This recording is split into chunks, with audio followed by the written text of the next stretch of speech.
I'd do another on the way home from work videos. This one right here is going to be on how Arrowhead hunting almost killed me. I know that might sound clickbaity, but it is not. Hang around and listen to this. So back in, I believe, the end of 2019, it was right when the stuff was starting to hit and go around. And,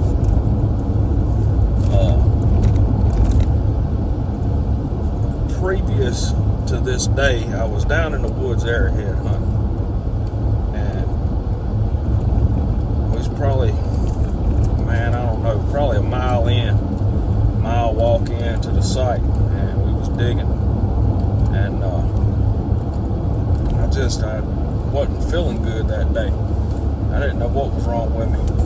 Well, let me backtrack just a little bit, because for about a month before this day, I had a bad rash on the sides of my hips and kind of around my waist, itching.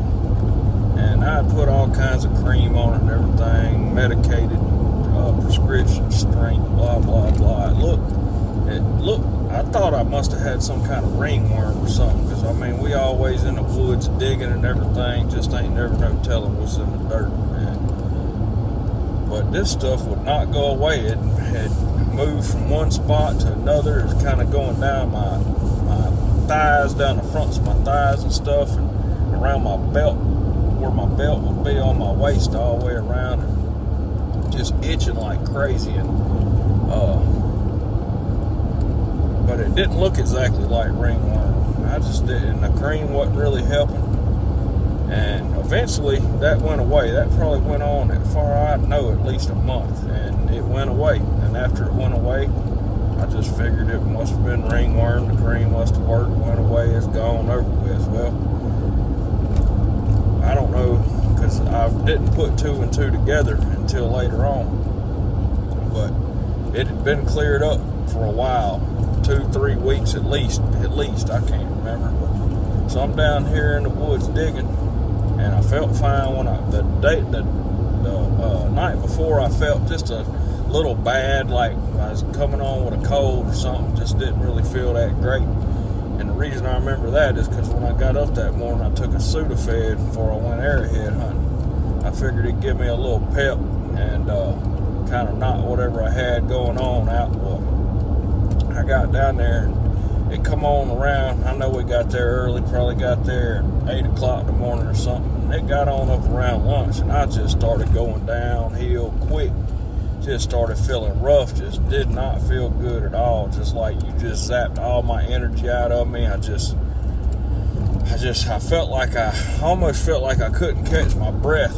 And I pecked around there until everybody got done, and we was walking out, and I was carrying my backpack. I'll never forget, I was carrying my backpack out, and I didn't think I was going to make it out of those woods. I mean, that backpack felt like it weighed 200 pounds. I just wanted to drop it on the ground. The heck with it, leave it there. I don't care. I just want to get out of them woods and get home. Well, I made it to the truck, and I felt like I was white as a sheet. Grabbed a bottle of water out of the truck, just killed it right there, and got in, and I'm telling you, that's when it all started. It went downhill big time. I was done. I was done for about 3 months. I couldn't go to work. I couldn't, luckily being self-employed, I had that option, but I didn't have the money to be sitting at home for no 2 or 3 months. My dad ended up having to pay some of my bills and stuff, because I couldn't get out of the house. I couldn't even get off the couch. I felt like I couldn't breathe. Felt like something was just hitting me or sitting on my chest, like a heavy weight sitting on my chest. I felt like I had what they call a bounding heartbeat. I felt like somebody was just doing this on my back, every time my heart beat, it felt like somebody was just doing this on the back of my back, and that just caused nothing but anxiety. And like, I couldn't have my back pressed against nothing. I couldn't lay on my back. I couldn't lean on a chair, a seat, or nothing against my back. It was just horrible. Sensitivity to the light. This is the main thing I had going on. The reason I couldn't do anything is because, and the bounding heart rate, sometimes it wouldn't be so noticeable. It kind of come and go along with the shortness of breath feeling. But the main thing that had me all jacked up was if I stood up, my heart rate, because my mom was a nurse, she had all kinds of the little thing you put on your finger, check your heart rate and all. If I could go from a sitting position, my heart rate would be like 80, 88, something like that, as long as it's below 100.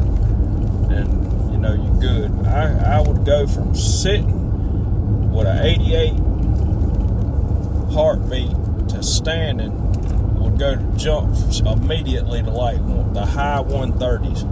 And, man, you talk about, I thought I was going to die. I'm telling you, I thought I was going to have a friggin' heart attack and die.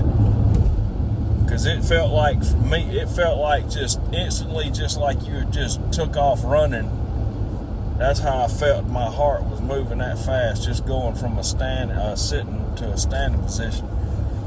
Well, long story short, so this is right there in the whole situation. And I did not want to go to a doctor, because I knew the bull crap I was going to have to go through just to be able to get in, especially with the symptoms I was having, because it was lining up pretty good with all that. But I knew that ain't what I had, which I did end up getting it right after I finally figured out what this was and got over it. Then I ended up with that. Couldn't smell for friggin' 6 weeks. Anyways, so I carried on, and I think I finally got diagnosed. That was in the end of 2019, I believe. It's probably like in November-ish. I think it was right around in November sometime. I didn't get diagnosed until March of 2020, and I did end up going to the doctor one time, and they didn't know what was wrong with me, and they got me to a cardiologist, and the cardiologist didn't know what was wrong with me. They put me on anxiety medicine, and cardiologist put me on a Tylenol, and I still take a Tylenol to this day because of this. I had a neighbor come down because he knew I'd been sick, and he was checking on me, and I went and sat out on the porch with him when he was talking, and he's like, "Man, everything you describing sounds a lot like something that happened to a co-worker of mine one time." He said, it sounded like Lyme disease. Well, I knew Lyme disease because my buddy got Lyme disease one time, and Lyme disease always going to come with a big red rash bullseye. Well, you can only imagine us being down here in Mississippi, and we in the woods digging all the time. You can bet we get ticks off of us all the time. I mean, as soon as we come in, we get in the shower, we checking ourselves for ticks, because we get them on us all the time. Even with spray on, whatever, you're going to get ticks on you. And well, so after he left, I get on Google, start typing all this, looking up symptoms of Lyme disease. Well, Lyme disease don't affect your heart, but Rocky Mountain spotted fever does. And whenever I did the Lyme disease search, of course, Google being Google, it starts throwing up all this stuff about other tick-borne illnesses as those. Rocky Mountain spotted fever up, I pull it up, look at all the symptoms, all my symptoms lining up. Rocky Mountain spotted fever will affect your heart and will kill the crap out of you. Well, you can go and look at it for yourself. Like, people that goes 3 or 4 months without being treated for Rocky Mountain spotted fever, like 80% of them's gonna die. So I'm telling you right now, I went up to the clinic the very next morning after I had found all that out, and I told them I want to be tested for Rocky Mountain spotted fever. And they looking at me crazy. Like I said, I've been to this same clinic, and they done sent me to the cardiologist, and they like, why do you think you got that? And I was like, as I looked at it, and everything is lining up. Well, they test me, sure enough, positive for Rocky Mountain spotted fever. They give me antibiotics. Took the antibiotics as a 2-week script. I took it. They said after I finish it, come back in, and they'll retest me again to see if my levels went down. Well, 2 weeks later, I went back in, tested me. After I had finished my script, my levels was exactly the same as whenever I went in there. So they hit me up with another 2-week prescription of antibiotics. Well, at the time, I didn't have health insurance, so they didn't never ask to test me again. I guess they could have cared less if I died, since they couldn't get no money out of me. I don't know. But anyways, I still take a Tylenol to this day to keep my heart rate down, and because it's still elevated a little bit. But I'm telling you right now, you got to be careful when you're artifact hunting in the woods, just in the woods, period, about the dangers, because it's always good to have somebody with you, in case you get into some kind of situation. I can tell you one right now that happened to me, that if somebody wouldn't have been with me, I'd probably still be there right now in the woods. We hunting on a creek. Well, got out of the creek, got pretty good banks, about this angle, and it went up, and we was kind of looking at the landscape. This was before I knew about that app in that last video, and one of them last videos, I don't know when I'll drop this, but anyway, I got up there checking out the landscape and everything, and was coming back down the bank. Well, right there at the top of this creek bank is a barbed wire fence, old barbed wire fence, and from the creek getting out over the years, the barbed wire fence post done washed out one of them. Well, that was the easiest place to get through this barbed wire fence. Well, the barbed wire fence is leaning over, and the bank's like this, so I just figured I would step my foot between them runs of barbed wire and then step over the fence and get down that way. Well, whenever I stepped between that barbed wire fence, that sand on that bank caved out from under my foot, and I fell. Whenever I fell forward and fell over the barbed wire fence with my leg in between it. And what that did was that daggone put my leg and twisted the whole top of my leg up in that barbed wire fence, and I was hanging upside down. I'm telling you, it had my leg pinched up so tight, I had a huge bruise on both sides of my leg. There wasn't no way I could get back up. There wasn't nothing. I was just hanging in the air. There wasn't nothing to grab a hold of. I was in a bind. So, just something simple as that, you will find yourself in a mess. Another thing, up in Tennessee, it's probably been, 7, 8, 10 years ago. There was a couple up there arrowhead hunting, and both of them died because they was out artifact hunting, and lightning struck next to them. They was up on Tennessee River. It killed both of them. So you'd be down in the woods. We've been down and got caught up in lightning storms before, and that's a very dangerous situation to be in. Another thing, quicksand. I know some places might not have it. In our area, it's really not something you got to worry about, but we got in a dang creek bottom one time. Me and another buddy of mine was hunting. I'm telling you right now, we got off in this joker. It's sandy, just like most other creeks. Didn't look no different. Got off in this son of a gun, and man, sunk up to my dang belt.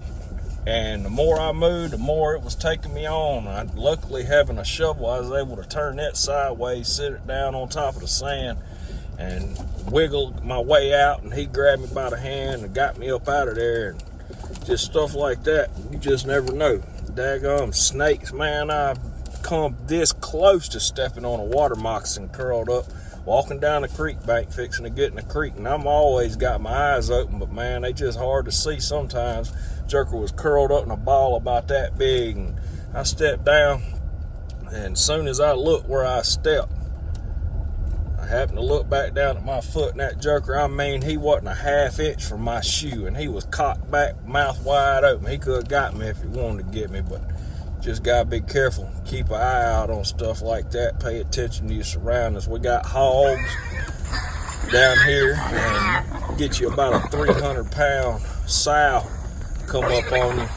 Got a bunch of little piglets with her. She'll tear your rear end up too. It's just all kinds of little dangers that you really don't think about until something happens to you. But yeah, I just wanted to run that by you. Figured I'd do a little video while I was riding. And I'm pulling up at the crib now. So if you want to hear some more interesting stories or see some more interesting videos, just click on one or that one or one or this one and check us out.